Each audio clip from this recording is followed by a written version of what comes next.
watching the demo.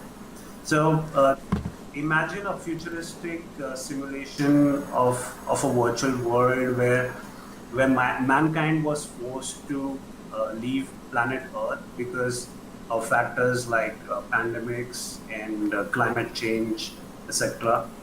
And they went out to set up new worlds outside Earth where everything is tokenized in the form of NFTs. So from land to tools, weapons, and everything that's out there is tokenized in the form of NFTs. The Alien Worlds metaverse also has its own currency called Trillium, which can be used for, which can be mined by using tools within the games, and then the mined Trillium can be used for multiple activities that the metaverse has to offer. Um, there are 6 planets currently in Alien Worlds, and every planet is a DAO where they compete with each other to gain access, to gain control over Trillium. There's also a concept of landowners within the metaverse. Landowners in alien worlds can either compete or come into alliance with other landowners to make their land more attractive for miners to get them to mine on their lands for Trillium and NFTs. Um, Miners, on the other hand, are always discovering new strategies for mining more and efficiently on all the land. So you will see a lot of people going through all the stats of the tools to get the most efficient mine. So without further ado, let's jump into the game. So uh, for the purpose of this demo, I've created a new Wax account. So Alien Worlds game logic is completely on the Wax blockchain. So let's jump right in.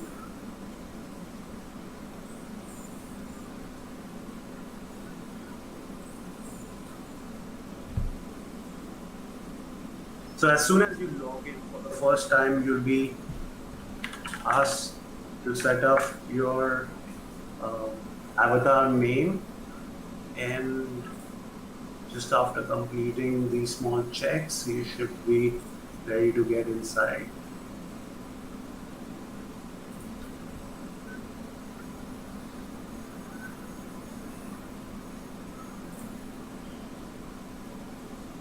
All right, so Wax actually gives all the new users some Wax staked as CPU to their accounts.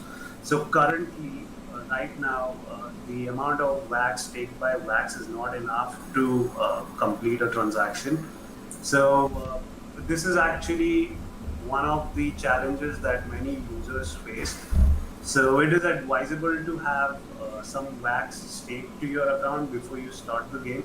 So actually this was intentional because I wanted to show our audience how you can get around this error and how you can stake some Wax for more CPU.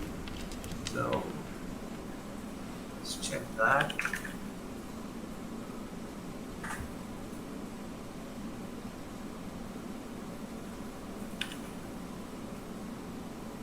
Maybe I can just go here and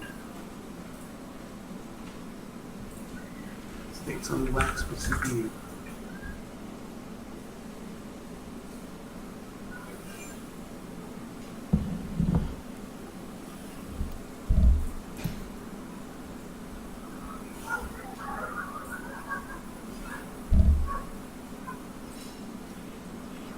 All right, so we just take some Wax for CPU, and I think we should be good now.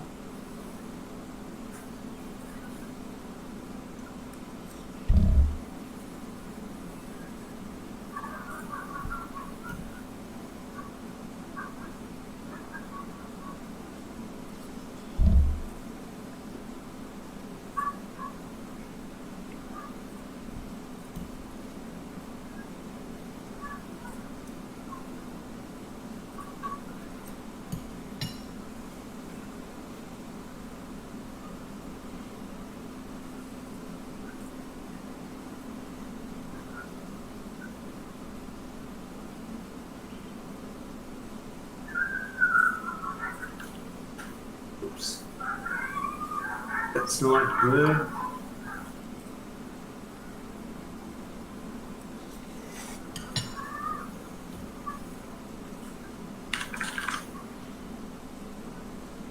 There are some questions coming through as well, so I just want to keep encouraging them because I think it will be good to discuss around the game dynamics and economies. So if you're okay, as soon as we go into the worlds, I'd love to throw some questions from the audience. So guys, keep them coming. Yep, sure. That's how we can get this going this time. All right, there we are. So, Oh no, it's gone. Oh, we lost him. Okay, just a second. I'm sure he's coming back. Yeah. Yeah. It seems like the device is disconnected. Yeah, I can see he probably had some issues with his internet. Cool. So thank you guys for sharing questions. We'll get to them very shortly. We're just waiting for Morty to come back online and tell us a bit more about the game and Alien Worlds. Here we go. Okay, there he is. Connecting camera.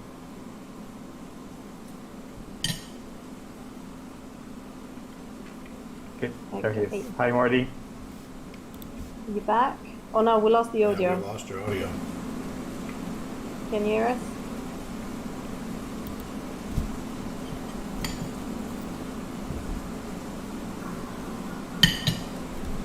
There we go.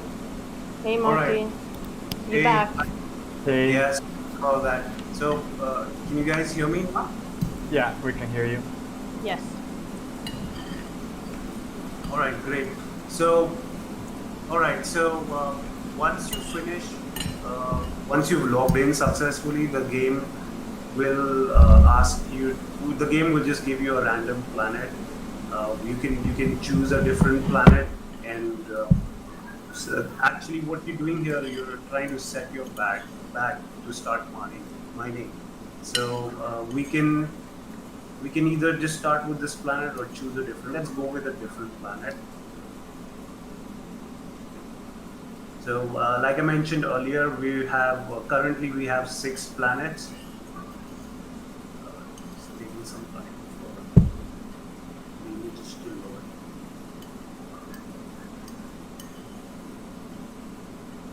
Let's go with Venus, or maybe Neri. That's my favorite planet. All right, so let's start here. And after you've selected your planet, the game will select a land for you in random. You see that the owner of this land is has set up the commission rate very high. I doubt anyone is mining on his land except for the owner himself. Because the community has become very smart. They know how to get around all the tools where they can check which land has the best commission rate. So let's choose a different land.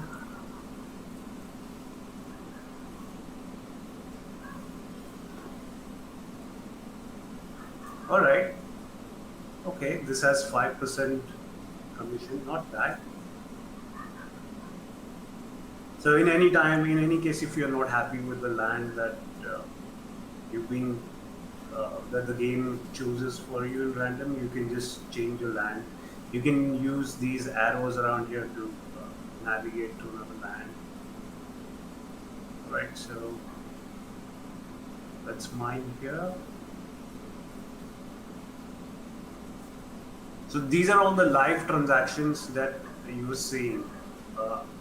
You notice I have to approve transaction each and every time I do an interaction. So, and once I have, you must have seen that there's a small checkbox. If you just check that once, you don't get these annoying pop-ups. Okay, so we are in the mining hub now, and every user is given a default tool that's called the standard shovel. So every user gets two starter items for free. They don't have to hold any wax for this or buy these tools beforehand. So anyone who want to get into the game just to give it a shot, all you need is a Wax Cloud wallet account and maybe some wax on days when the wax network is extremely congested. So I have some tools that I can add to my bag. Let's see what tools I have. Morty, and do these tools break? No, there is no concept of durability yet for tools. Although we had a very interesting chat within the team to introduce durability in future versions of the game, but we won't have that in tools. Maybe when we release some new set of NFTs, they might have that aspect of durability. Okay. Okay. So currently, these are the tools that I have in my inventory. I have a few more. That's around it. So for the guys who are new, who haven't tried the game yet, I'll just go over these stats very quickly. The top left icon over here, it looks like a pickaxe, is Trillium mining power. The higher the number over here, the more Trillium you will be able to mine. Uh, this icon, this pyramid icon here at bottom left, is for proof of work reduction.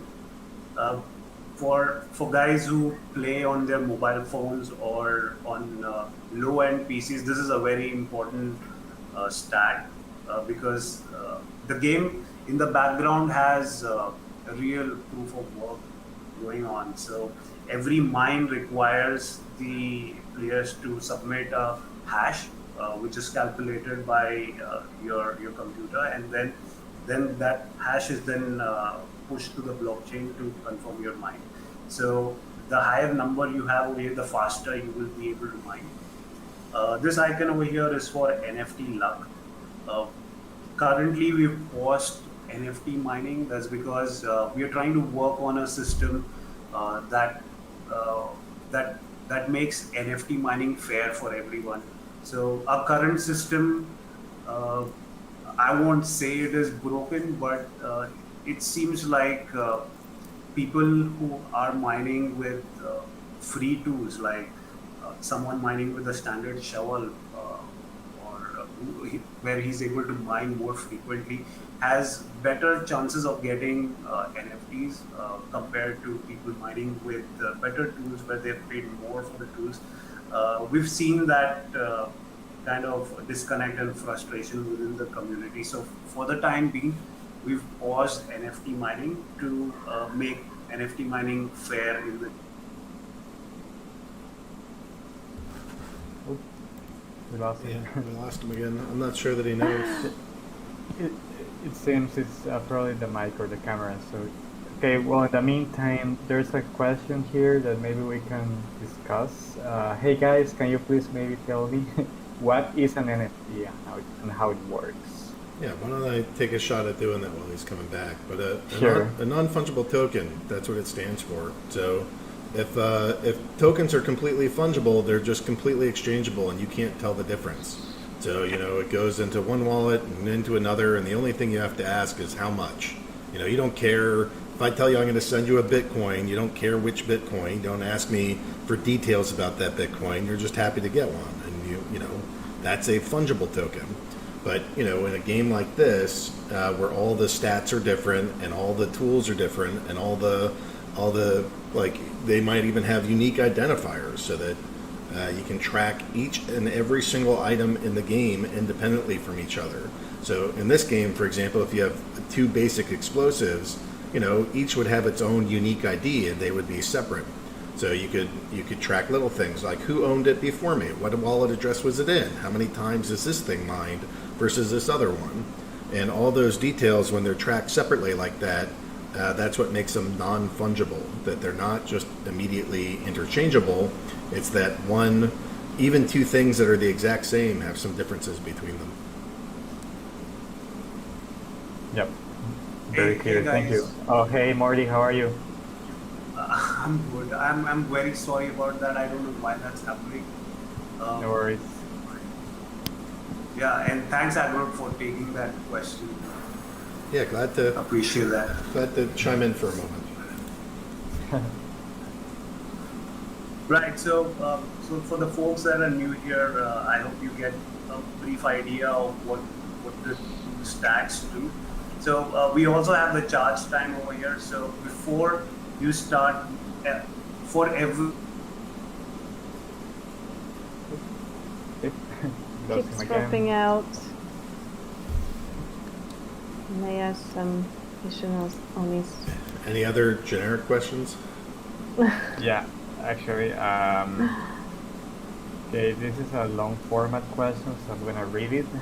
Could you discuss a bit on how fair gameplay is achieved in games, irrespective on whether the players on board, for example, early adopters and new players who join a year later, have a level playing field? So Yeah. what do you think, Agret? Okay, Morty, Every just addressing this question, and you can chip in if you want to as well. every game will do this differently, and you just need to learn about the rules of that game. In Splinterlands, we have leagues, so that we have players that have spent $10, and we have players that have $1 million collections, and when they're fighting in the same match, the players with the same level collection, depending on what league they're in, might get level capped. And so even though they have the max level card, it might get nerfed down to something much lower. And by doing that, even though somebody has a much more expensive deck, the two players are actually fighting with equal rules to each other. So that's one example of the way that we handle it. But every single game is different. So some games they don't have a level playing field, and some games don't want a level playing field, and other games do. And so, everybody has to find some balance in terms of, are you only catering to whales? Are you partially catering to whales? Do you, say we don't want those stinking whales here at all? Everybody has to figure out how they want their game to play, and so there's a different balance. But some level of not allowing just pure money spend to equate to how much value you receive. That's got to be built into your game design if that's something that you want to protect against. Yeah, I agree. So, hey Morty, if you want to address this question as well, or you can continue with playing the game. So, sure you would like. yeah, let's just go ahead with the game, and let's hope that we don't disconnect again. So yeah, Hopefully. I was just about to give a brief description of what the charge time stands for. So every time you start a mine, the next mine would require your tools to get charged again. So currently, the way we calculate charge time is we discount the charge time of the third tool. So here in this case, we discount the charge time of the third tool, the tool that has the least amount of charge time. So here in this case, the total charge time for my next mine after this one will be around 1500 seconds. So and this charge time will be discounted. So let's just add some tools into our mining bag. A bag consists of a land that you want to mine on. If you guys were paying attention, we selected this land right after we created our profile, and we had this one default tool. Let's add one more tool, and let's add another one with no charge time.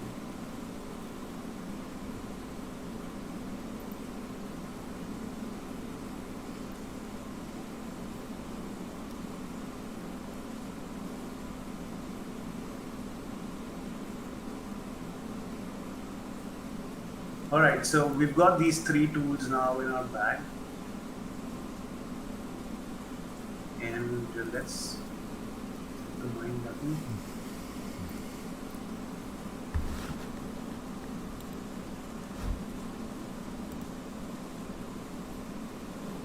So in the background, the game is actually trying to calculate a hash that will confirm my mine. Uh, okay, so we've added this pop-up into the game because there are some really cruel landowners that set their commission to up to 0% to attract miners to mine on their land. And then when they see that a lot of people are already started mining on their land, they change that commission to anything about 20 or 25%. So this gives miners an idea of, or it gives them an alert, or it rather confirms that they are mining at the same commission.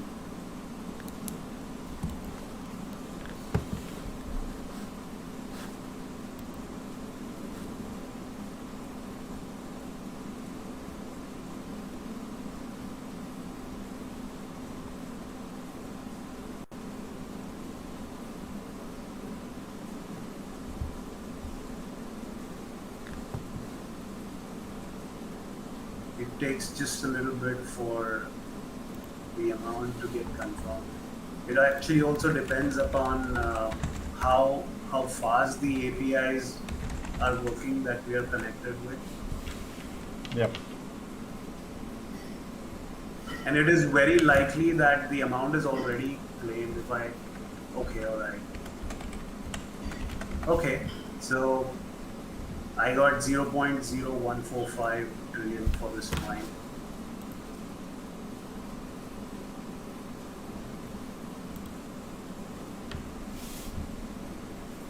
Okay, so let's look into the other types of NFTs that are in the game.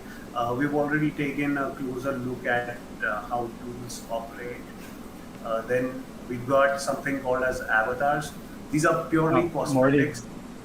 Morty, just letting you know that you have like 5 more minutes, just in case so you can Yeah, manage your time. I'll be very quick, guys. I'm sorry about the disconnects No worries. earlier. No worries. All right, I'll go real quick. So avatars right now don't have a lot of importance in the game. They are good for bragging rights and just show off. Maybe in future we will add. Each of these avatars have their own classes. Like this one is type reptiloid. This guy is a How many human. classes? How many classes are there? There are quite a few. I don't actually remember. There are more than 6 classes actually. Okay. Right. So we might have in future some synergy with other aspects of the game. Like there's going to be a Thunderdome game where avatars will be able to control their minions, and some avatars with a specific type of class can have some synergy with the type of minions that they use for the battles, or the kind of weapons that they equip their minions for the Thunderdome battles. Oh, I don't have any weapons available. You can have some of that. That's not right.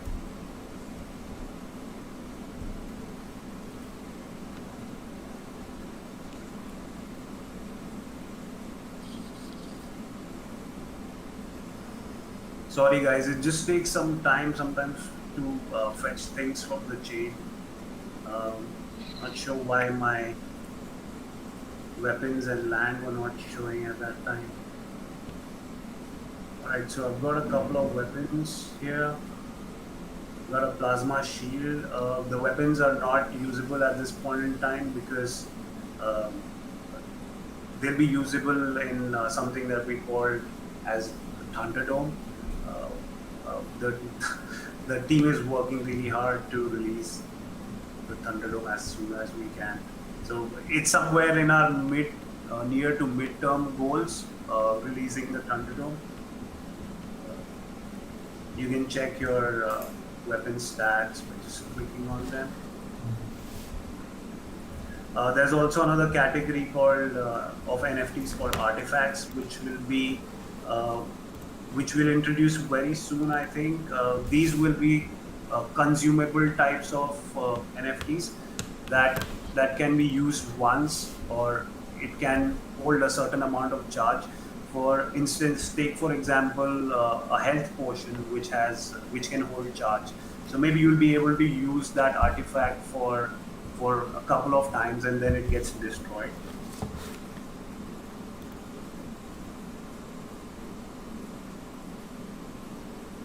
And these are the minions that we'll be able to use in the Thunderdome.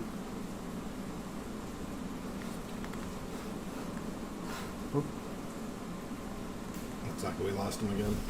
Lost him again. Okay, there he is.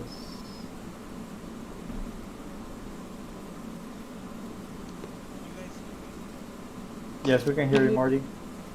Cannot Yeah. see you, but we can hear you. Yes, it's sharing. Yep. Okay, I'll just quickly take you guys through the staking. So once you find some tribute, you can stake that tribute to any of these 6 planets. Okay. The more tribute you stake to the planet, the more tribute it receives from the Federation. The Federation is the body that looks after the tribute distribution until the DAOs are released. The planet DAOs are not currently functioning right now. So a lot of the activities within the planets, within the alien world metaverse is looked after by the Federation. But this control will be slowly moved on to the planet DAOs once they get introduced. So let's go stake some tribute. I've got about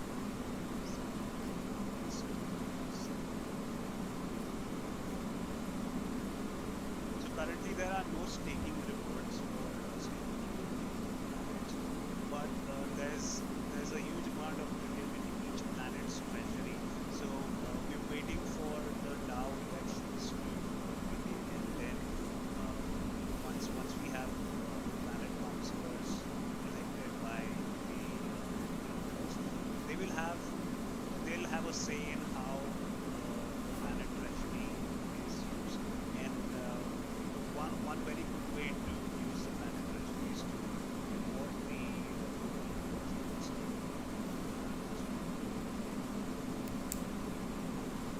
Okay, awesome. Morty, just letting you know that we ran out of time. But we can continue.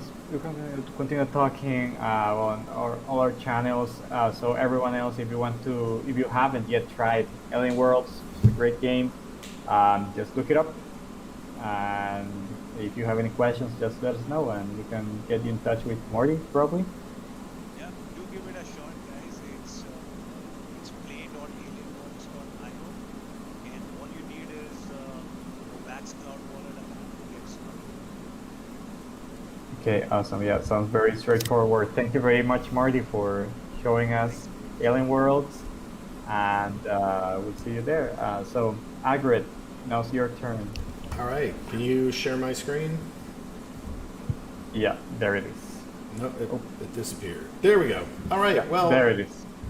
hey everybody, my name is Agrod. I'm one of the founders of Splinterlands. Splinterlands is a trading card game, and it's built on the blockchain. It's built on the Hive blockchain, and then we have extended our NFTs into a couple other places, including Wax. So if you guys are already trading on Alien Worlds, there's a drop down on Atomic Hub, and you can actually find Splinterlands assets that trade over there as well. So this is our homepage, and in this, there's a couple different currencies. There's credits, so if you actually want to go buy and sell things in the game, you start typically by purchasing credits, and credits can be purchased with PayPal or with crypto, and there's a whole bunch of different cryptos that we accept. In the game, you can actually earn something called dark energy crystals, and dark energy crystals can be found in the game, on Hive, on Steam, on Tron, on Ethereum, and Binance Smart Chain. So there's a couple different places where we can go trade all of these in-game assets. Dark Energy is supposed to be a stable coin. It's actually built like a algorithmic stable coin. But because we just launched a governance token, and that governance token is extremely popular, and owning Dark Energy crystals is one of the ways to get in on the airdrop, we're currently like 7 times over the stable price. So rewards in the game right now are some of the highest that they've ever been in the game ever. So we have our credits, which are basically priced in dollars. Dark Energy crystals, which are these in-game reward currency, and then we have our governance token. And so this is one of these governance token pieces here, where there's a whole dashboard for this. What's the total supply? What's the liquid supply? How much of it is staked? What's the market price? What's the overall market cap? There's a 365-day airdrop. So in an hour and a half, there's going to be another airdrop for SPS that comes out. And the SPS that's staking currently has a 271% APR. So if you just look right here, every 3 seconds or so, you can see it tick up. And that's me in this account claiming more, or having the ability to claim more and more of these governance tokens called Splinter Shards. The main place where they're traded is on PancakeSwap, but they're also available on through Hive and through Steam, and we'll get them on Ethereum. They're through Gate.io. LBank is an exchange that has them. Hotbit is an exchange that has them, and we're working on other exchanges as well. But for the next 340 days or so, there's a whole bunch of different ways, either owning cards, owning Dark Energy crystals, contributing Dark Energy crystals to liquidity pools, owning card packs, owning land, ranking up very high and getting champion points. We have a blogging token, so if you earn some blogging token, all of these kinds of things contribute to your overall airdrop points, and it's showing you how many of these airdrop tokens you can earn. So those are the 3 currencies, and those are basically the background of the game. And actually, one thing I wanted to show too is just like, if you want to log in, there's a couple different ways that you can do this. So Keychain is like MetaMask, but it's built for Hive. You can sign in with Wax. You can sign in with Wombat, which is an EOS thing. You can sign in with MetaMask, which is Ethereum and Binance Smart Chain and Matic. And then there's also this group called Arcane, and Arcane basically allows you to use your Google, your Facebook, your Twitter accounts as sort of the keeper of your blockchain account. So I'm going to sign back into my playing account here. And all right, so the first thing that we're going to want to do is buy packs. Unfortunately, right now, we're entirely sold out of packs. We sold out in June, and our next edition comes out in September.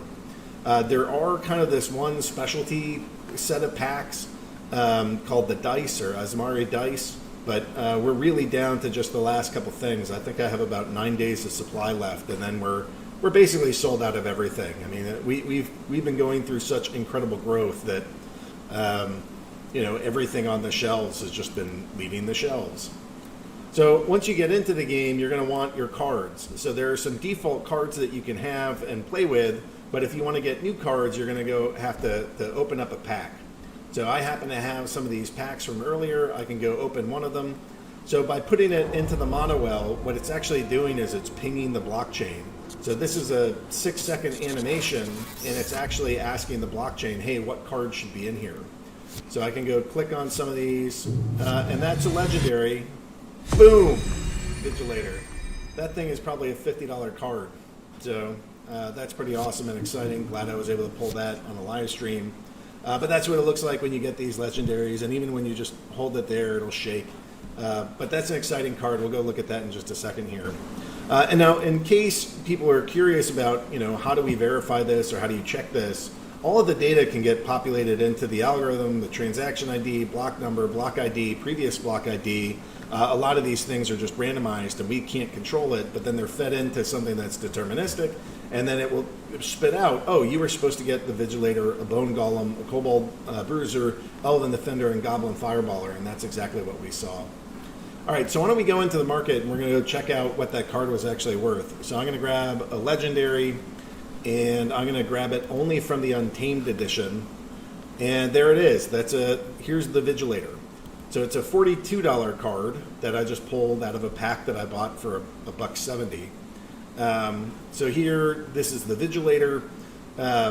Cards come in a couple different levels. So we'll see, the price of this is $244, but the price per card is actually less expensive than some of these other ones. So why don't we go, the Vigilator is a fun card, so let's look at this. As your card gets higher and higher level, it gets new stats and abilities. So this card is funky. It's got ranged attack and melee attack, decent speed, and some high health. By the time we get to max level card, you'll have more ranged, more melee attack. The health stay the same, but now I get some of these abilities. So double strike on this monster is a beast. It means that the monster attacks twice each round. So depending on some of the rule sets, I could get 2 melee attacks and 2 ranged attacks all out of the same attack round. Whenever the Vigilator's attacked, it has this ability Thorns. So if it's attacked by a melee attacker, then it will do 2 damage to that attacker. And then lastly, all of its attacks have poison. So if it hits you, you have a chance of being poisoned, and that means you're going to lose health every single round. So the trick of all this is that in order to level your cards up, you have to combine duplicate cards. So, when I combine up to 3 cards, now I'm level 2. When I combine up to level 6, I'm level 3. And finally, this takes 11 of these cards to get up to max level. And by doing this, when I get into the battle system here, there's a whole system around how much you can earn. So let's go look at the leaderboard here. And I'm going to start, here's bronze. So in a bronze match, I guess I want top battles, excuse me. So in a bronze match, this person just won 7 dark energy crystals. And this person won 6 dark energy crystals, they won 5, they won 9. So that gives you a sense. 5 to 10 is sort of what the top battles might earn you in terms of dark energy crystal per match that you win. And you can win up to 25 matches a day before it starts dwindling. All right, well, let's go compare that to gold. So now these are, you have to have a higher quality deck to be able to get into the gold league. But now instead of being 8 to 10, now it looks like they're earning 87 dark energy crystals per match. That's 82. That's 80. That's 86. That's 13. So there's a range here too. And then let's get all the way up into champion. And now you're getting 213, 140, 254, 262. And again, you can win those like a couple times a day. So I think this is about $1.40. 714. No, it's even more. This is like $1.50 per win. So, and you can get, 25 wins a day. You can actually earn a fair amount of money, especially at the higher leagues. But that's not the only thing that you earn in this game. There's quests. So you have your regular fighting, and that's getting you dark energy crystals in every single match there. You have your quests, and then you also have season rewards. So in the season rewards, there's going to be loot chests, and as the loot chests fall, you can go open up those loot chests, and the loot chests will have, either NFTs in them, potions that help you get better cards, whatever. And somebody was asking about fairness, like how do you ensure fairness in the game?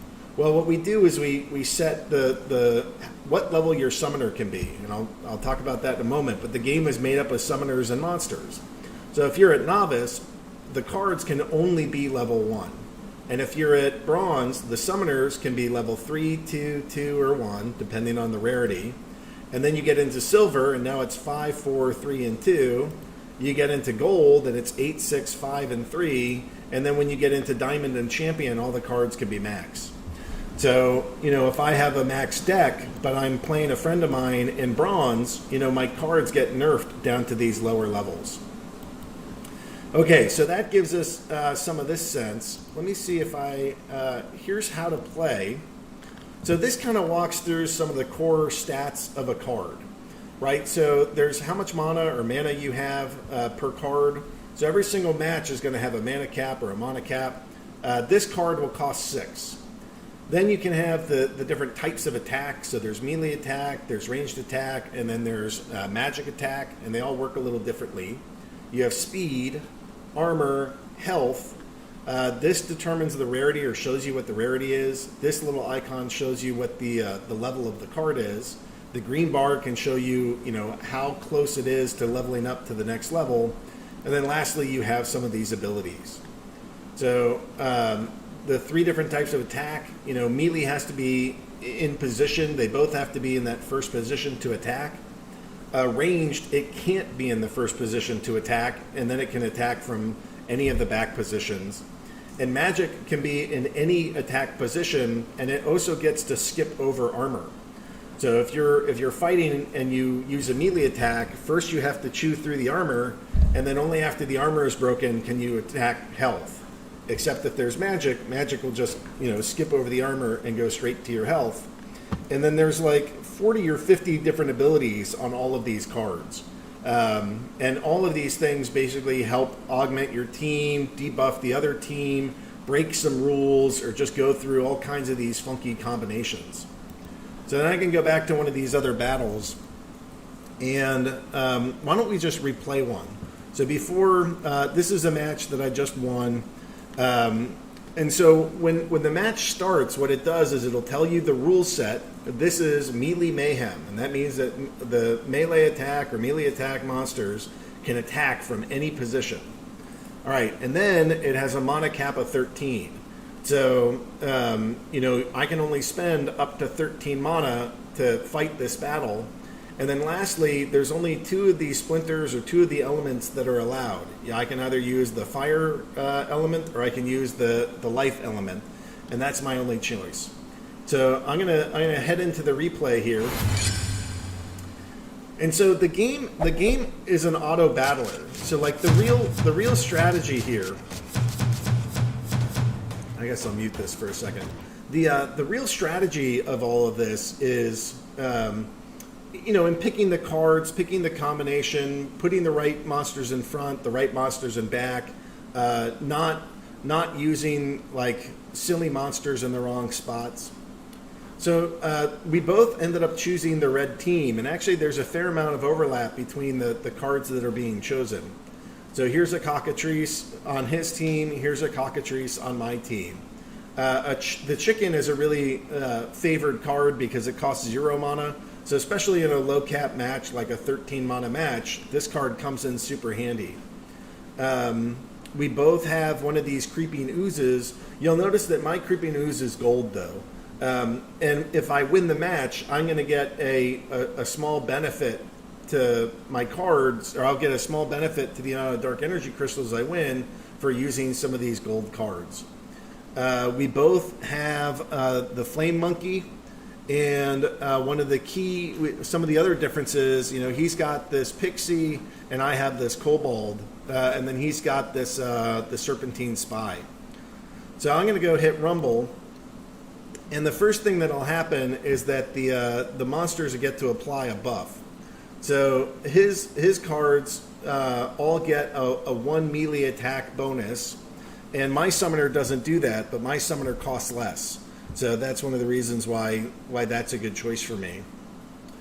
So he killed my chicken right off. That was sad. But let's see. A big part of this is the ability levels of this the stats or the abilities are. This is dodge and flying. So with dodge, it has an increased chance of evading melee or ranged attacks.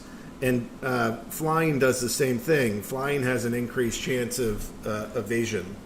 So, part of what makes that card so much fun or so annoying, depending on who you talk to, is that it's extremely hard to hit. So we'll see.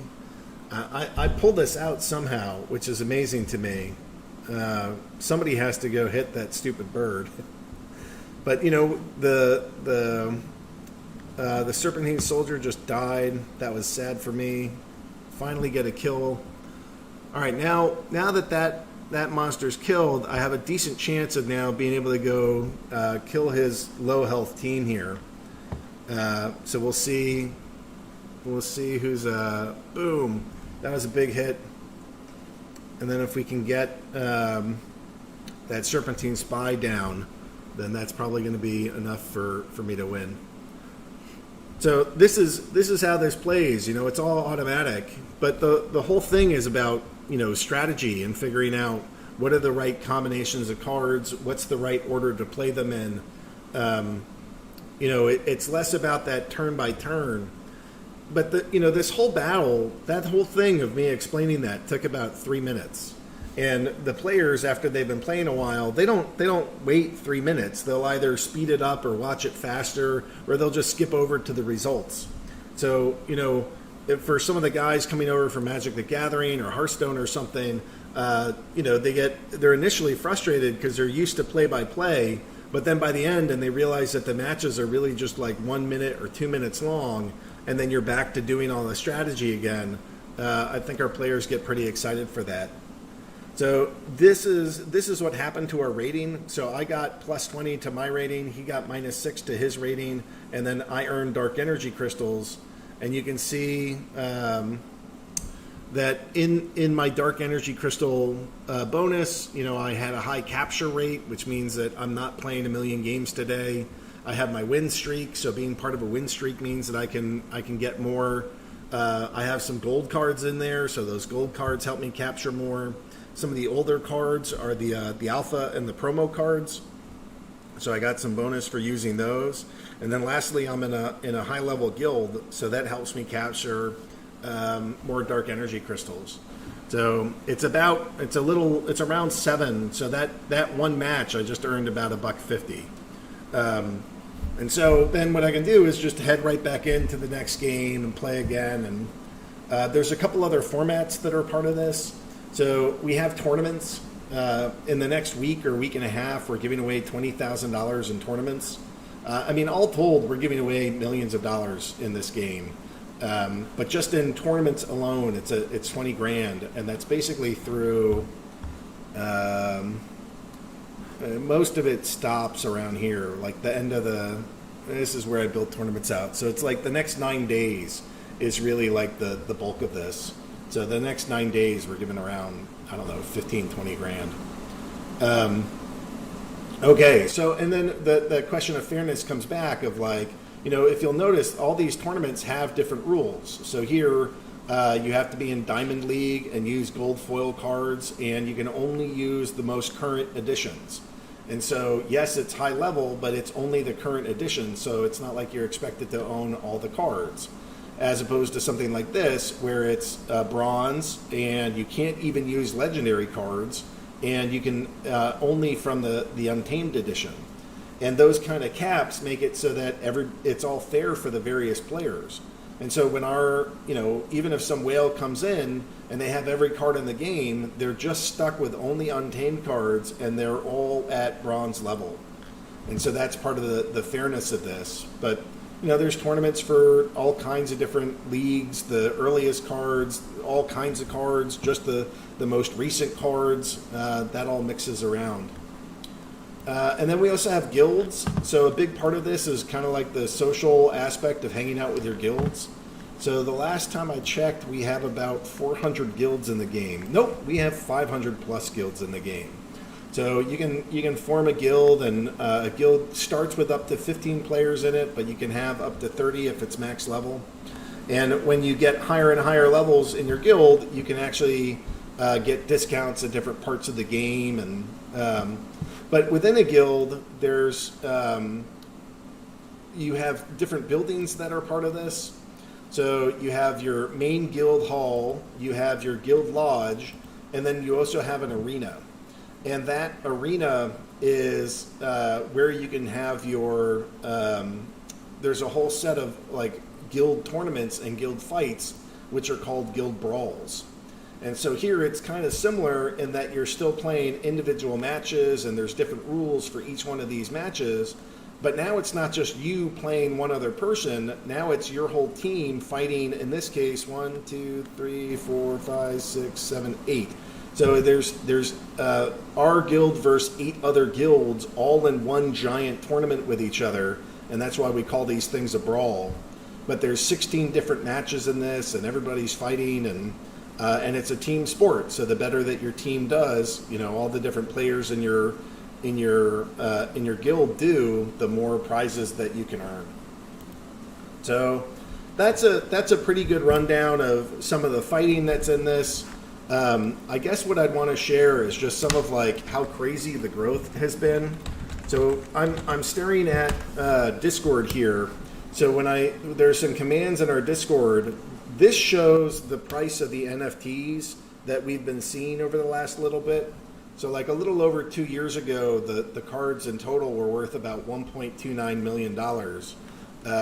Just a couple days ago, we hit a new all-time high of 125 million. So the value of the assets historically have gone up roughly around 100x in the last 2 years. What we're also seeing, and this is one of the coolest things that's out there, is our rental market is freaking booming. So we have 322,000 cards that are currently being rented for $24,000 or so per day.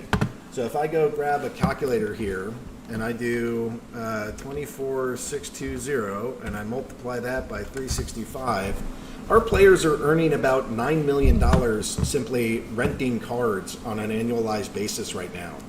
So, some people really like to play with the cards. Some people just like to own them and rent them. And then other people try to earn with them. So that's an aspect of the game, is the whole sort of trading and renting. But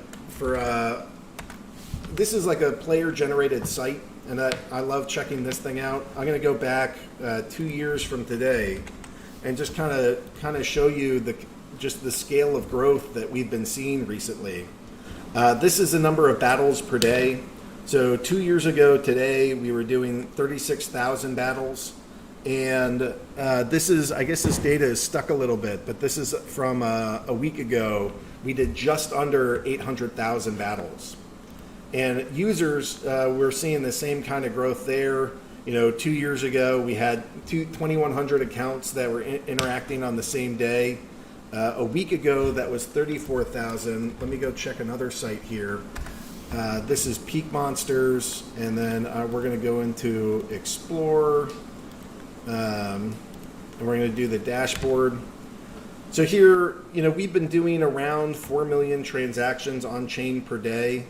We're 3.5 to 4 million transactions per day on chain. I had 57,000 accounts interacting yesterday. I guess I don't have battles in this, but one thing that's amazing is that we're adding, we're adding 8,000 new players per day right now, and out of them, 3,500 or so are getting the spell book. So in our game, in order to start earning, like if I wanna play a match or battle, it'll show me that I have to buy a spell book.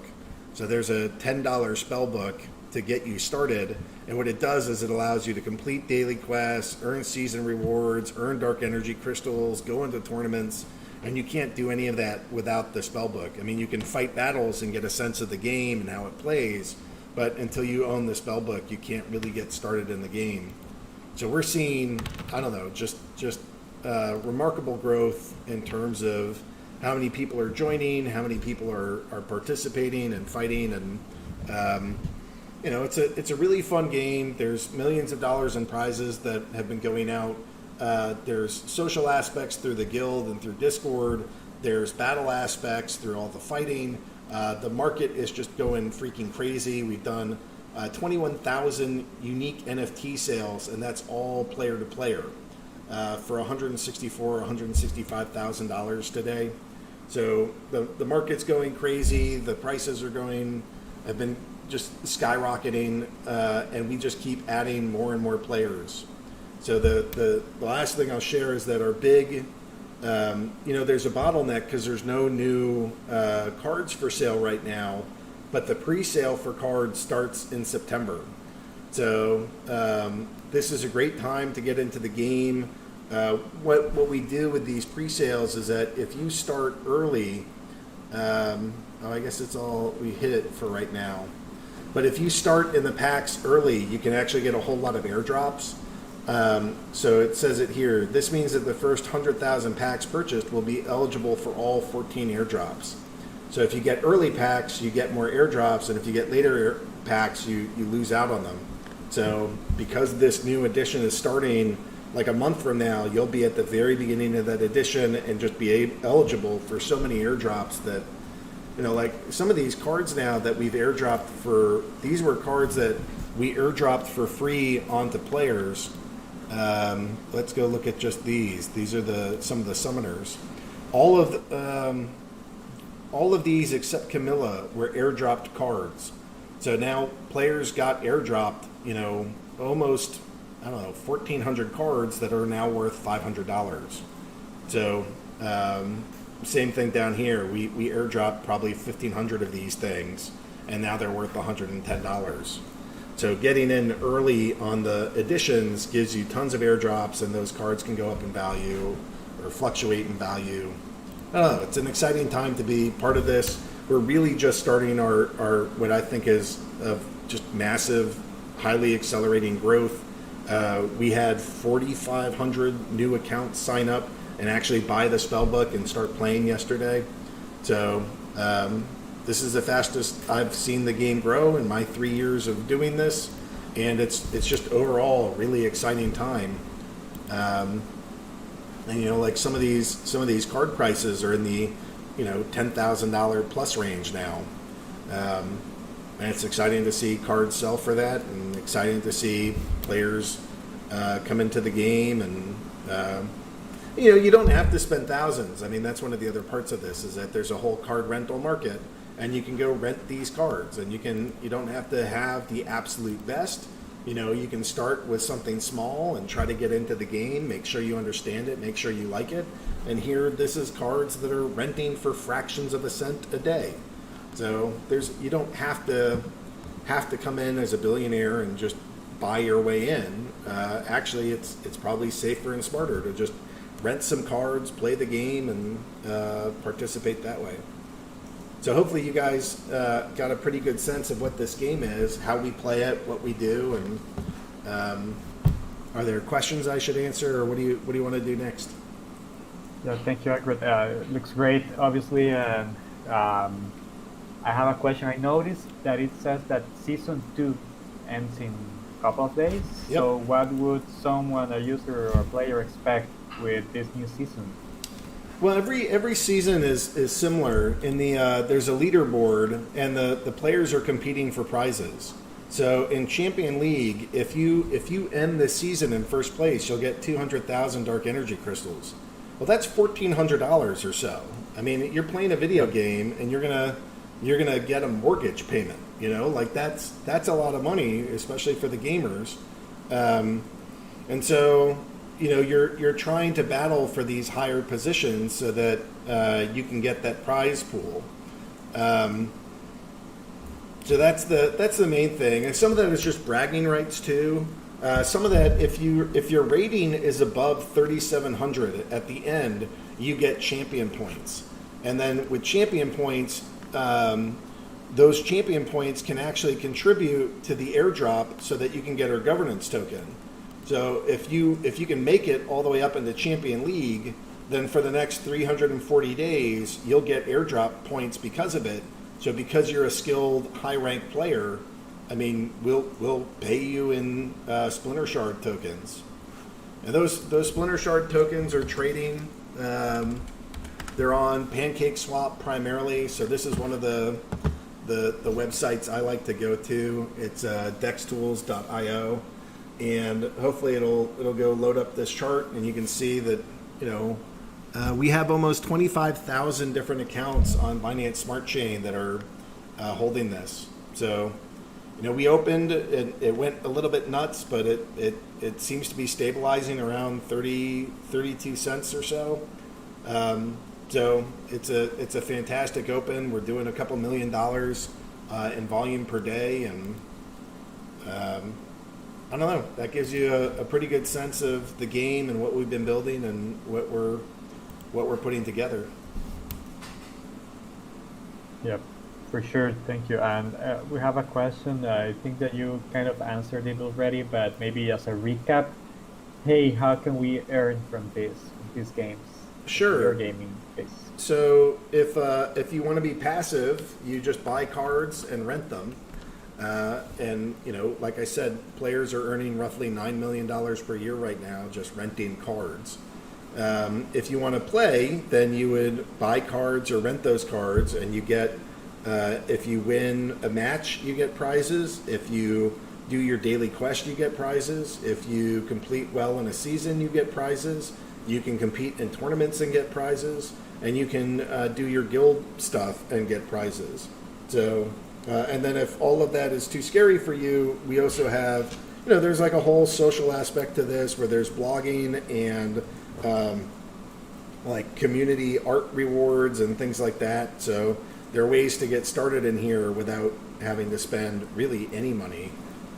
You can earn prizes and get started that way.